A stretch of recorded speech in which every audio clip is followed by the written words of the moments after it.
Qanday bosdingiz? O'rtasini bosasizlar. Ol buni mazga. Nasıl endi? Oh, naturi va shu kayfiga onasini endi. Xuddi o'sha shuni bir xil. Bilasizmi, menga o'xshab ana shu turishdi. Lisi ham bor-ku, li 9. Mana hech nimani ko'rmayman. Faqat li 9 dan berdi. Nimadir bor. Buni qilasan. Hech qachon ishlatmaysan, lekin buni qilasan. Assalomu alaykum, chaynam o'tirs muxlislari, kuzatuvchilar, umuman olganda ahli O'zbekiston. Biz bu mashinani oldinroq obzor qilib o'tgandik. To'liq obzor bor kanalimizda. Endi hozir obzor emas, ana endi bu mashinani nima uchun tanlash kerak va qulayliklari, rekomendatsiyamizni hozir men sizlarga to'liq aytib beraman. Ara-charada, misol uchun ba'zi bir narsa o'tkazib yuborgan bo'lsam, shuni ham aytib o'tib ketaman. Chunki endi bu video oldin shunchaki obzor bo'lgan bo'lsa, endi buni bevosita haydab, boshqarib ko'rgandan keyingi amaliyotdan o'tgan obzor desak ham bo'ladi. Xo'p, bu mashinamiz RS8 minivan hisoblanadi. Minivan ochiqni aytadigan bo'lsak, shu gapimizda turibmiz hali ham. Kia Carnivalni qotili desak ham bo'ladi. Konkurenti, qotili, raqobatchisi nima desa, qanday tushunsangiz shu. Komfort bo'yicha ochiqni aytadigan bo'lsam, men orqa tomonda o'tirib ko'rdim. Aynan massajli joy bo'yicha. Shu aynan shu hozirgi paytda eng ommada bo'lib turgan nima, mana bu AP008 Dongfengmi. Ko'proq aytadigan bo'lsam, mana bunga o'xshatdim. Lisian L9 ga o'xshatdim. O'shaning ощущениясini beradi. Chunki mashinamizning balandligi, komforti, o'zini tutishi hammasi bir xil. Keyin yana bitta narsani aytib ketish kerak. Bu mashinamizda aerodinamikasi juda zo'r. Mashina men haydagan paytimda ochiqni aytsak, bitta mijozga aytib berayotgan paytimizda, men buni 100 dan oshiq qilib bosdim. O'sha paytda mashinaning yurishi haqiqatan ham bu uchun jakka respekt, aerodinamikasini zo'r. Nimada bilinadi desam, odatda uzun mashinalarni tez haydayotgan paytda manevr qilib haydash qiyin bo'ladi, lekin bunda bunaqangi emas. Manevrlar bemalol ko'taradi. Mashina tezlashayotgan paytda endi bunda pnevma bo'lmasa ham, lekin mashinamiz yana pasayadi. Endi shuni aerodinamika shuni ana hisoblab chiqib qilingan. Bu uchun haqiqatan ham respekt. Old ko'rinishlari, yoritishlari haqiqatan ham chiki men ayta olaman. Dальность 85 degan yo'q, bu 85 emas. Dальность juda uzoq, tunda yo'lni yoritish. Ближность oladigan bo'lsak, juda tiniq, bir tomonga oshib ketgan, bir tomonda emas, hammasi o'rtada ближний yaxshi yoritib beradi. Ko'zlar led bo'lganligi uchun bulardan bundan yomon natija kutish u xato hisoblanadi. Oldida parktroniklar bor. Yana bitta eng men yaxshi ko'rganim bu mashinada bu nima? Mana shu. Bu nima? Adaptivniy cruise control. U adaptivniy cruise control ochig'ini aytadigan bo'lsam, men oldin uncha kerak emas, vajin emas deb o'ylardim, lekin adashgan ekanman. Aynan shu mashinani adaptivniy cruise controlga qo'yib, mashinani boshqargan paytda o'rtoqlar aytmoqchiman, shahar ichida ideal. Qaysiki shunchaki skorostni berasiz, shunchaki o'tirasiz, mashinani o'zi asta-asta polosani ham saqlaydi va skorostni ham olib ketadi. Shu uchun bunda adaptivniy cruise control bo'yicha ideal gap bo'lishi mumkin. Shinalar o'sha qolgan. Shinani yana afzalligini aytib o'tamiz. Endi bu obzor emas. Buni yutug'i shundaki, mashinamiz ochig'ini aytsam, balkim qaysidir mashinada bordir. Men pikapda sezganman, T8, T9 da sezganman. Aynan shunda sezdim. Aniqroq aytadigan bo'lsak, birinchi marta zavoddan keladigan shina yumshoq bo'lishini men endi ko'rishim, sezonni bo'lib kelishi, hamma sezonga to'g'ri keladigan va yumshoq bo'lib keladiganini endi ana shunda his qildim va pikapda his qilganman. Endi pikapda his qilganimning sababi aytardimki, bu pikap, внедорожник yo'ldan tashqari bo'lganligi uchun unda bo'lishi kerak deb o'ylardim.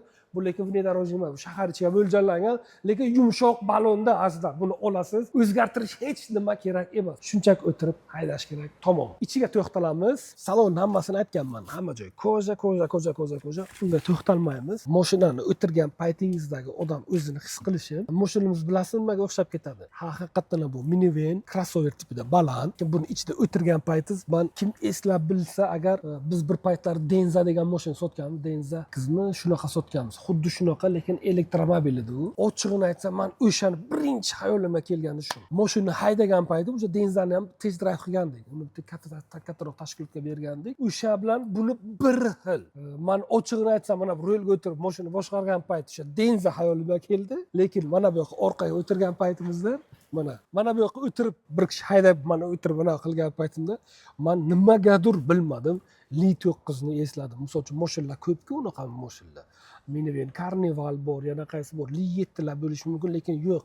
Aynan menga Li9ni eslatdi. Haqiqatan ham gap bo'lishi mumkin emas. Mashina ochiqni aytsam super darajada. Yutuqlari shu. Yana bitta yutug'i, ochiqni aytsam mani uyimda J-Soul'im bor, J-Soul'da ham pamять sидения bor. Mana bunaqangi o'rindiqlarni xohlagan. Ana shu narsa kerakmi deb men faqat o'ylar edim. Ochiqni aytsam, bu narsa kerak ekan. Qachonki bitta uyda bir mashinani 2-3 kishi boshqaradigan bo'lsa, ochiqni aytsak, bizda har doim shunaqa bilardim. Men akamni mashina olib haydagan paytimda, men mashinani yotqirib haydardim. Keyin akamga bergandan keyin akam meni urishib berardiki, nimaga mashinani unday qilding, orqa olding, boshqa qilding, injiqlik qiladi. Bu esa haqiqatan ham men maslahat beraman azizlar. Yana aytaman, ko'pchilik aytadi, bu qiziq emas, bu yo'q, bu qiziq fishka. Chunki biz ishlatmaganmiz, shuning uchun shunaqa qilib ishlatgandan keyin haqiqatan ham shuni kayfini sezamiz. Bitta narsa o'ylantirib qoldi, haqiqatan ham mashinani ochib yopish o'z ko'rsatamiz.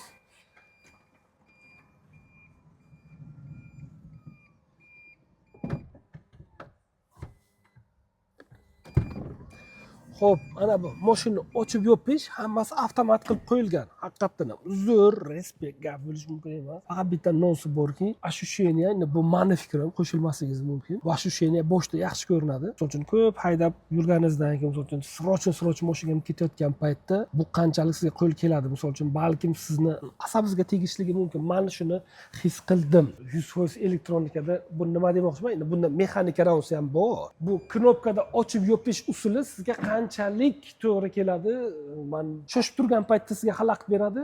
Aytmoqchi bo'lganim shuki, mexanika usuli ham bor ekan, men buni bilmagandim. Buni qayerda bilib qoldik? Biz bitta test drive'ga mashina olib ketyapmiz va biz majbur bo'ldik chetda saqlab bir ichimlik olishga. O'sha momentda gayni ko'rdi, gaydan qochishimiz uchun, qochish emas endi, saqlab kelib bir nima qilmasligi uchun, strixovka uchun harakatlanayotgan paytda, knopkada qilgan paytda u sekin harakatlanishni boshladi. Keyin men shundan aytdimki, bu yaxshi emas deb o'ylasam, оказывается, bunga mexanika bor ekan. Bu uchun haqiqatan ham rahmat.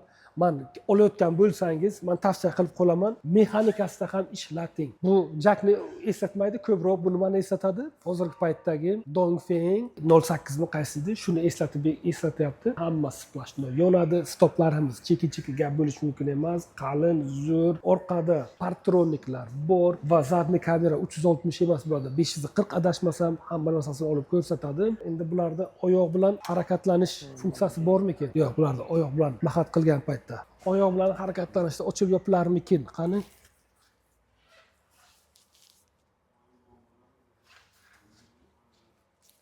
Endi bularda bo'lmaydi, chunki oddiygina oyoq bilan bunday qilgan paytda yopilayotgan bo'lsa, boshingizni qisib olishi mumkin. Xo'p, yana menga eng yoqqani, o'zimning opitimdan kelib chiqib aytamanki, buni orqasida bagaj sig'imi borligida. Endi 100 litr bo'lsa ham bagaj bor, chem yo'qdan ko'ra haqiqatan ham bor. Ochiqni aytsak, bunaqangi mashina olgan paytingizda siz ko'proq bagajga emas, komfortga e'tibor bering. Agar sizga bagaj kerak bo'ladigan bo'lsa, yotqirishingizga to'g'ri keladi. Yana bitta narsani aytib qo'yaman. Buni orqasida bu yoqda rozetkalari bor. Bu rozetkalar nima uchun deyishingiz mumkin. Bu dam olishga chiqqan paytda xolodilnik oladigan bo'lsangiz, shu yerdan pitaniya berasiz. Men buni mashinani yana tavsiya etib qolamanki, ko'proq kim shahardan tashqariga aylanishga chiqadigan odamlar bo'lsa, shunga tavsiya qila olaman. Yana shu yoqqa qaytib keldik. Men nima demoqchiman? Shu mashinani haydab, boshqarib, test drive qilib ko'rib, xolis niyatda aytyapman. Misol uchun bu mashinani misol uchun aytishingiz mumkin, yo pixat qilyapti. Yo'q, unaqa emas. Narx hozirgi paytda 423 million va bu narxida ochiqni aytaman, bu o'zini sinfida bunaqangi narx topolmaysiz. Mashinadan topolmaysiz va shu narxda bunaqangi komfortli mashina ochiqni aytaman ancha qimmat turadi. Bu benzin bo'ladigan bo'lsa ham bularni standarti bo'yicha bir minut ko'raychi, standarti nechi? E11 degan Euro 6. Euro 6 standartlari 100 kilometrga endi ular 6 litrdan boshlanadi to 8 litrgacha. Men o'ylaymanki, bu 8 litr shahar ichida bu xarajat, men o'ylayman juda zo'r. Semich mashinamiz bahaybat, katta, keng, komfort, hamma narsa bor. Panorama deysiz, boshqa mana bu yerlarda misol uchun bor. Massaj funksiyalari ham bor. Notebook qo'yib ishlab ketadigan joylargacha daji bor. Bunaqangi pulga ochiqni aytadigan bo'lsak, topa olmaysiz. Xullas kalom tavsiya qilib qolaman. Kimga qiziq bo'ladigan bo'lsa, pastda nomerlar bor. Yana aytaman, bu mashinani man o'zim test drive qilib, o'zim haydab, boshimdan kechirib, shuni shu sheyni qilganlarim siz bilan bo'lishdi. Hammaga yaxshi kayfiyat, o'zingizni asrang azizlar, China Motorsda qoling. Like ni bosib qo'yish esingizdan chiqmasin. Bizga bu yanada ishlashimizga kuch g'ayrat anaqa qiladi, impuls beradi. Xullas kalom. Podpisatsiya bo'ling. Qanaqangi fikrlaringiz bo'lsa pastda yozib qo'ying. Biz befarq emasmiz. O'zingizni asrang azizlar. China Motorsda qoling, China Motors xalq tanlovi.